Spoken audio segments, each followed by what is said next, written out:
Buonasera, signore, buonasera. Com'è bello stare a Napoli e sognare. Mentre il cielo sembra dire buonasera, la vecchia luna che sul Mediterraneo è par. Quante volte ho sussurrato amore ti amo. Buonasera, signore, kiss me goodnight. Buonasera, signore, kiss me goodnight.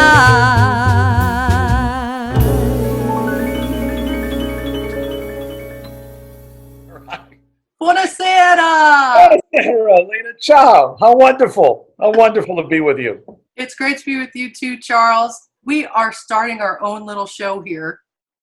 It is just great. And the energy, I came back from California about the time you came to New Orleans from Las Vegas. We ran into each other, and it's been great chemistry ever since. Just wonderful. Yeah, we met each other at the Piazza d'Italia, and you told me a brief and funny story about my dad coming to speak to your graduating class and telling dirty jokes, and he had gotten expelled from Jesuit. He got revenge that day. Your dad had just ended his Las Vegas run, and he was back in New Orleans. So it was around 1973 or 74. I was in ninth grade. And he got kicked out of our school about 2 months before graduation. So he didn't graduate from Jesuit, but they wanted to, I guess, claim him. They realized they lost something big as an alum. So they put him on the stage. They have 1,200 boys in the room, and he just went, I guess, for revenge. And he was the priest, the Jesuits were just cringing, and he never said anything that was bad, but the implications were just hysterical for teenage boys. We loved it. He was great at that. that made me laugh. That's a very funny story. The two priests on the stage, they were sitting there where he was at the podium, and they were just cringing. Like, what had they done? And I love that. He had 45 minutes of putting on his Las Vegas show, and they didn't realize that's where he was going with his act. The jokes were great. They were clean for TV, but there was a little bit of innuendo in there that made him so funny. He was the king of clean for TV, double entendre. Exactly. Yeah. So it was great then that was 73. So I'm guessing it was like 2013 or a little bit after when you and I first met, 40 years later. And I haven't been indoctrinated to your dad's music. We grew up with it. And then I'm out there. We had these Italian concerts in California. And we had people, we sang the music. So then I meet you, and it's like being part of the second generation Rat Pack, Charles. Well, we've gotten together, and you've interviewed me, and I just felt like it would be really great for us to do a little show together because we had so much fun together. So I'm glad we're doing this. We want to try, especially at this time, it's difficult for everyone to get together. No one's getting together. So in our Italian American community here in Louisiana, that we do a little show and bring everybody together, try our best anyway. I think it was going to be great. It was a great idea you had because you came back. It was like a renaissance. And actually, I met you at the Italian Piazza. Yes. That night. And that piazza is gorgeous. It was done in the late 70s. Right. It's a beautiful fountain. I mean, and it's lit up really well. It's kind of like that era with the neon lights and all, but it's a beautiful Italian fountain with the map of Italy and carved into the walkways. So it's just a fountain. It's really beautiful. So Charles, how many Italians are in Louisiana? So Lena, the numbers show that between 1880 and 1920, about 60,000 came over. And they were taking the jobs on the plantations, building the railroads, working the docks. And they actually had a guy called a patron that would go to Italy and Sicily and recruit them to come here. And now when you think about how many kids they've had, we figure we got at least 240,000 people with Italian ancestry in Louisiana out of 3 million. It's 10% of the population. And that might be conservative, could be. That's incredible, Charles. I've done interviews with other Italian American people who have radio shows and podcasts and things, and from all over the country. They don't realize how many Italians are in Louisiana, and they're always surprised. And I actually didn't know it either until I moved here. So I think it's just incredible. I grew up with it in the 60s, and I left in the early 80s for California. But in the 60s, my grandfather was still in his heyday. He was getting to his peak.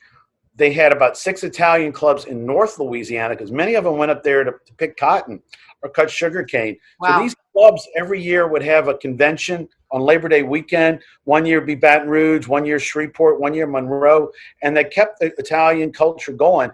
And then down in New Orleans, there are the cities that you were from formed organizations called mutual benefit societies.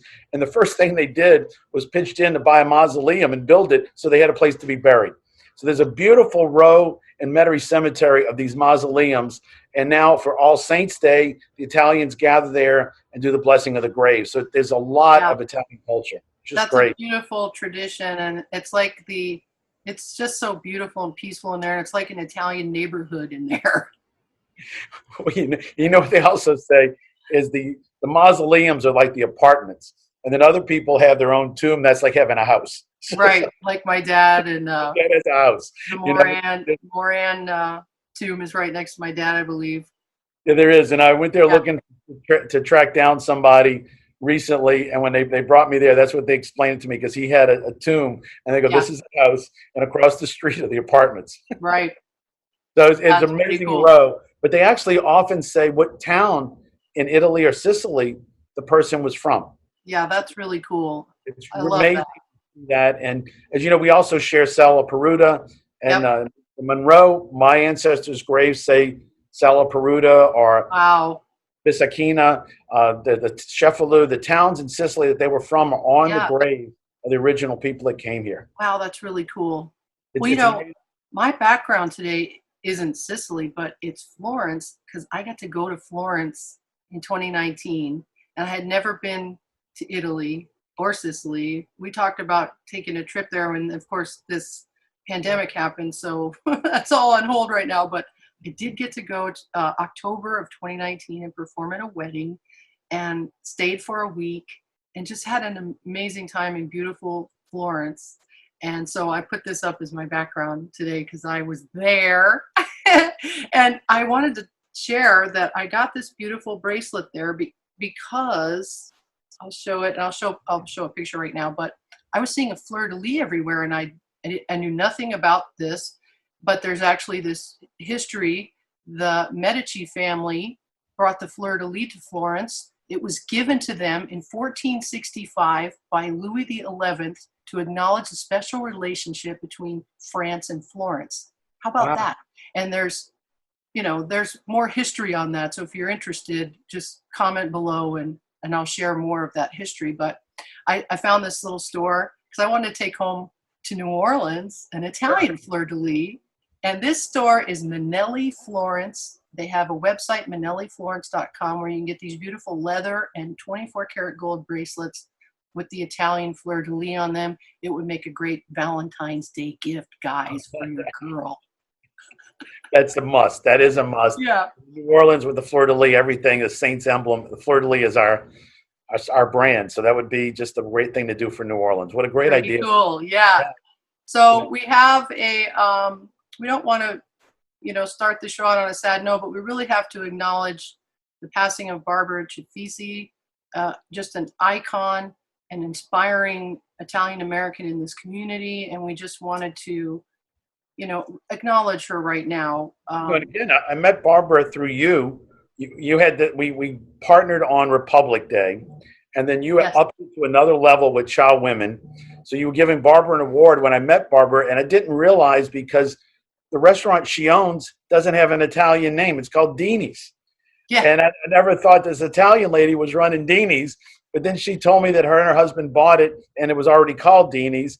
And that was, 40, 50 years ago. So he actually told her, you're now got to be Deanie. It's Deanie, but you're not really Deanie. No. So let's start at the beginning, because you and your husband studied in Paris. Yes.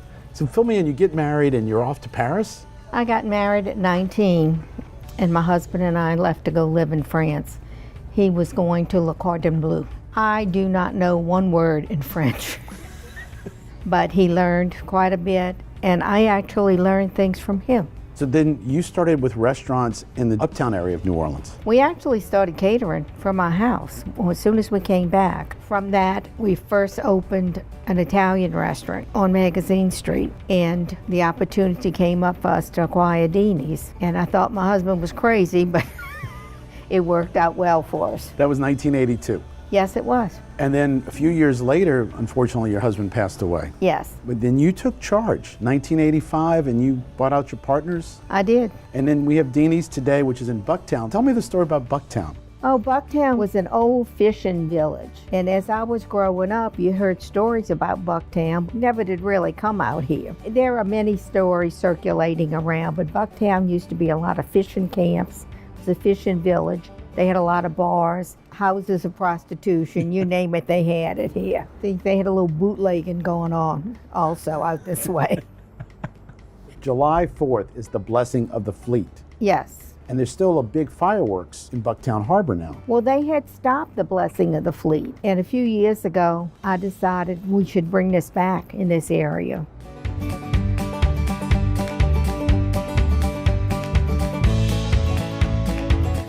You've been in business now for 35 years. Deanie's is one of the first restaurants to be certified in serving Louisiana seafood. And to be certified, you have to prove that 90% of your seafood comes from Louisiana waters. We interviewed her in July, and just to hear the family story, the kids said that they were working there from the time they were 9, peeling shrimp or doing whatever needed to be done. And when for your 16th birthday, her daughter said, I got a punch card because then I could legally work. That was the birthday. Yeah. So just a great story. Yeah, and she was just an amazing woman and such an inspiration to us all. She kept so busy. She did so many things that you wouldn't, I'm sure people know already about this, but I at the time didn't know that she helped start the Orpheus Parade and was the only woman on the committee with Harry Connick Jr. Wow. and Harry Connick Sr. and Blaine Kern and Sonny Bory. She was the only woman on the committee and helped start that parade. How about that? I didn't know that. I didn't know that either. Did you know that she was also a Eucharistic minister and delivered communion to hospitals and nursing homes? I didn't know that either. Those are just two things. The list, there is a long list of things that she did, volunteering and giving and just being a giver and sharing love with the community. So she definitely is there's a big empty spot now. Oh, there is. Her and her husband, he actually said that he left this elite cooking school in Paris because he wanted to be with his bride. I thought the love she and her husband had was just so intense.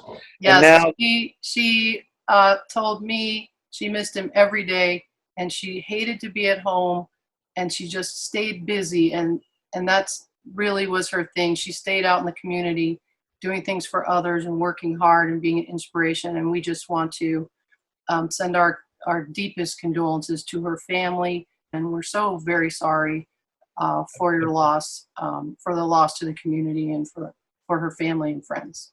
she's got great children. So yes, to the children, the family, it is in the community a great loss. And again, her legacy though is just an amazing contribution to not only Italians but to the whole community. Yes, what an inspiration. Yes. So Charles.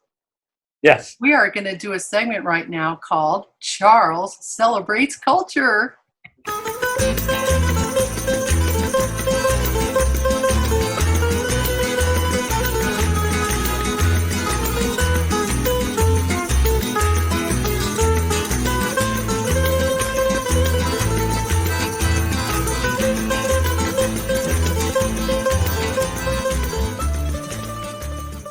Perfect, Lena. As you know, I've been traveling the state for a couple of years now, as we just talked about with Barbara, interviewing our chefs, interviewing the Italians, the parade. We've got about 4 hours worth of content, about 7-minute interviews on our music, on our cooking, everything that we have going on here that's Italian. And today we're going to focus on Two Tony's restaurant. All right. Two Tony, they also got started during that migration. So from 1880 to around 1920, a lot of people coming in, and it was called Little Palermo in the French Quarter. because there was so many, the spaghetti district it was called at one point. And there's all these great stories that we're going to get into. Today I want to talk about Tony, though. He claims that maybe his family was the one that started the muffalata sandwich, which is, an icon in New Orleans. When you hear, you got to have a muffalata. It's on a piece of bread that's the size of a hubcap, they say. And then they have all these cheeses and the Italian meats with the olive dressing on it. Now, there's other people that claim that they started it, so it's a great rivalry to think about who first was the muffalata person. But Tony told me a story. They called it a Romano sandwich back in the day when they were in the French Quarter. What was it called? A Romano sandwich. Romano. Yes. And then somebody else told me, because we call it a muffalata today, that their great aunt was named Muffalata. And when she married into the family, she lost the Muffalata name, and that she had the bakery that made the bread.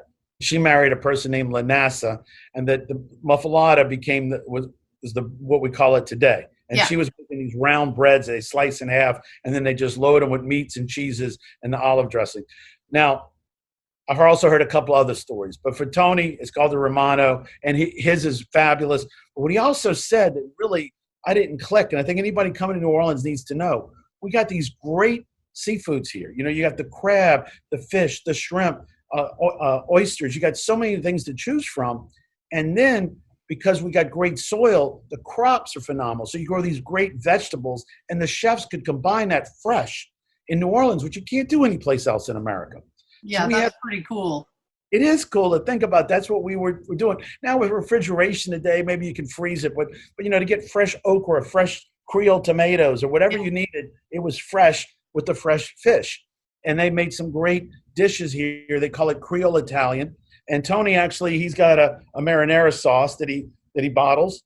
It's fabulous. And I love going there because he's got a Mediterranean pasta, which has all of the seafood in it. So it's just a great dish at Tony's, and he's got a great work ethic. It's like going to your parents' house to eat. When you go in there, it's a bunch of regulars. He's not downtown. He's out here in West End by the Marina area, and it's just great people in there. I was in there, oddly enough, I think it was Christmas Eve, and there was so many families that had these big tables. It was like 5 or 6 large families sharing the restaurant. Yeah. Okay, so people are eating in the restaurant right now. Right. You can't eat at the bar. Right. But they have tables that are 6 feet from the bar.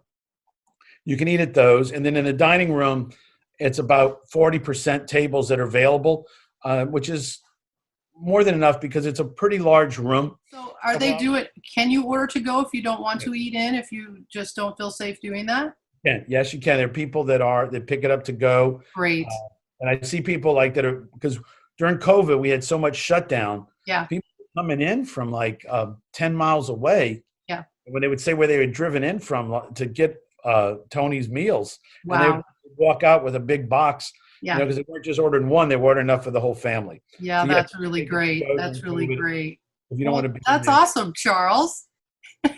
It's fun. And you have so much stuff that you have done and are doing in the community, so we will highlight what you are doing. You have so much of it, so every show will have Charles Celebrates Culture. Perfect. And I want to give one last plug, Lena. March 20th, we're putting together an Italian event because of St. Joseph's Day. We can work on that in future episodes, but if somebody wants to save the date, March 20th at the Great River Road Museum, which is in Darrow next to Homer's house, we are putting together to have a great event because it's 35 acres, so we can spread out with the social distancing. We don't want to lose not having St. Joseph events 2 years in a row. That's wonderful. Thank you. Yes.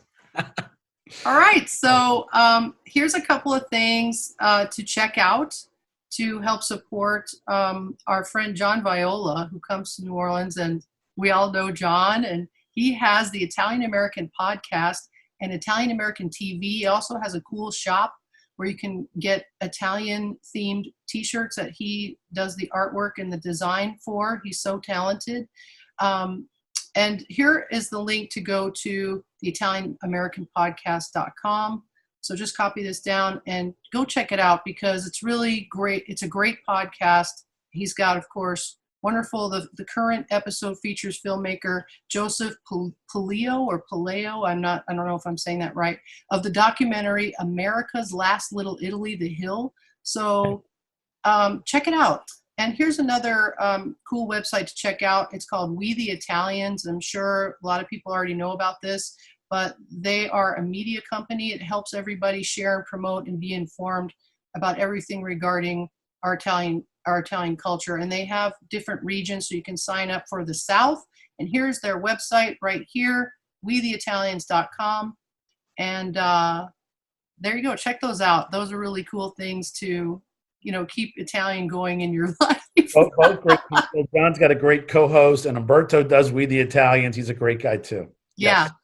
So we're going to have this segment in our show called La Musica. We're going to feature Italian-American artists and musicians and singers from our community. And today, this way we can close our show with some music. So today I will shamelessly feature myself.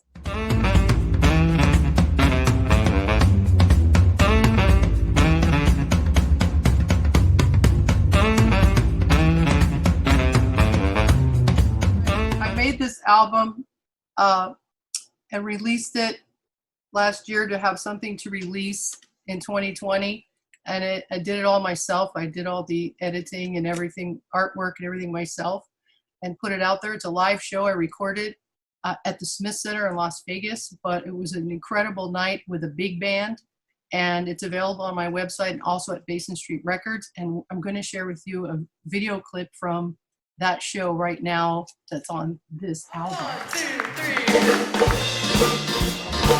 Hey! Hey! And just to gigolo, everywhere I go, people know the part I'm playing. Paid for every dance, selling each romance.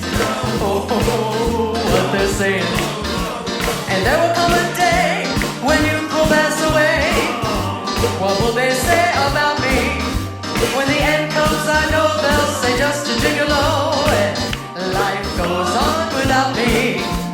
And just a gigolo, everywhere I go, people know the part I'm playing.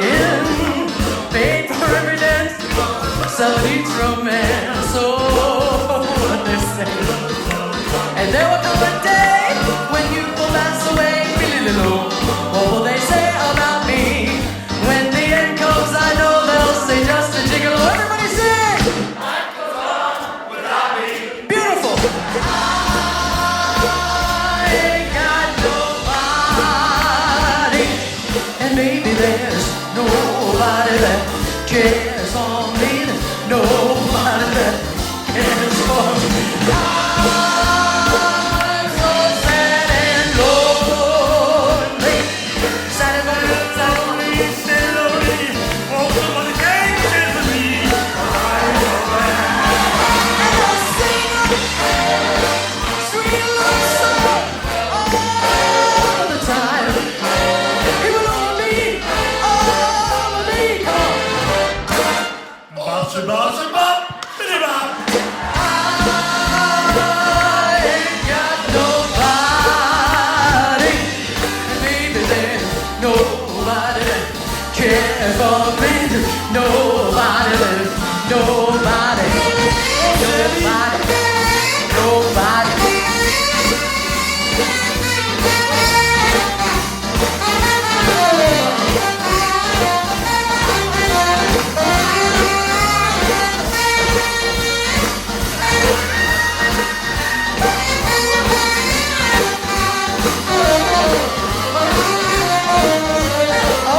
cares for me. There's nobody that cares for me. I'm so sad and lonely. Sad and lonely, sad and lonely, sad and ain't so bad. And I sing sweet love all the time. Even on the beat, baby, honey, sugar, ain't got nobody, baby, ain't nobody, no one, no do, darling, boo-ba-day-do, nobody, no one, nobody.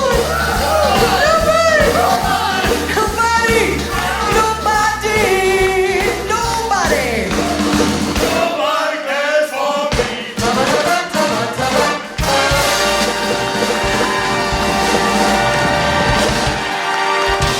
Ladies and gentlemen, the Gigolos and the Irish guy. The Gigolos and the Irish guy. Yay! That was fabulous, Lena. I've enjoyed watching you perform so much. I'm one of your biggest groupies. There's no doubt about it. So Thanks, Charles. I look forward to getting back to that at some point in the future.